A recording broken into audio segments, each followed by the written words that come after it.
not present. Srimati Priyanka Chaturvedi ji. Srimati Priyanka Chaturvedi, 3 minutes. No, it's not going on record. There are 105, more than 105 speakers. Time is allocated and mentioned here. I have to follow them. No. Priyanka ji, 3 minutes. Not going on record. Not going on record. Priyanka ji आप बोलिए। सबसे पहले तो मैं आपका आभार व्यक्त करना चाहूँगी कि आपने मुझे बोलने का मौका दिया। समय कम है और समय मुझे कम दिया गया है, तो मैं बस यही कहूँगी। सबसे पहले तो राष्ट्रपति का जो अभिभाषण हुआ वो लोकसभा चुनाव के बाद ये पहला अभिभाषण था। तो मैं कहूँगी जो जनता ने लोकसभा से एक बड़ा संदेश भेजा है वो सराहनीय है और हमारी प्रजातंत्र की एक बड़ी जीत दिखाता है। सर, एक और संदेश ये चुनाव ने भेजा है। भगवान श्री राम कौशल्य पुत्र भी माने जाते हैं, भगवान श्री कृष्ण देवकी पुत्र भी कहे जाते हैं।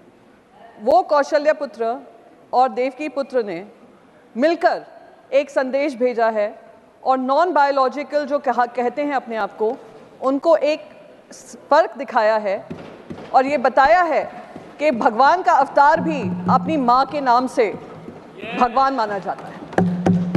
तो ये सबक जो सिखाया, मैं सारी देश की जनता को आभार व्यक्त करना चाहूँगी। वो सारे बायोलॉजिकल वोटर्स जिन्होंने आकर नॉन बायोलॉजिकल को एक सबक सिखाया है, उसे ये कुछ सबक सीखेंगे। और यही कौशल्य पुत्र और देवकी पुत्र ने उत्तर प्रदेश से लेकर महाराष्ट्र तक, अयोध्या से लेकर नासिक तक भारतीय जनता पार्टी को हराया है। तो मैं उन सभी लोगों का आभार व्यक्त करना चाहूँगी। एक और चीज़ इस इलेक्शन ने हमें संदेश दिया है, देश की जनता को दिया है कि जो अहंकार से चलेगा उसको अहंकार ही खत्म करेगा। और ये जनता का अहंकार था, जनता का मत था, जिन्होंने आज विपक्ष को भी मजबूती से अपनी बात रखने का मौका दिया है। पर अभिभाषण में से कहीं भी ऐसा नहीं लगा कि केंद्र सरकार ने किसी तरीके की सबक सीखी है। केंद्र सरकार ने ये समझा होगा कि जो बायोलॉजिकली बॉर्न होते हैं वो महंगाई से जूझ रहे हैं, जो बायोलॉजिकली बॉर्न होते हैं वो नीट की जो पेपर लीक हो रहे हैं और करीब 41 पेपर लीक हुए हैं इतने सालों में, उसके ऊपर उनको दर्द होता है। ये बायोलॉजिकली बॉर्न जो हैं वो बेरोजगारी से परेशान हैं। ये बायोलॉजिकली बॉर्न जो हैं वो महिलाएं जो सम्मान ढूंढती हैं, उम्मीद करती हैं कि सम्मान उनको दिया जाएगा।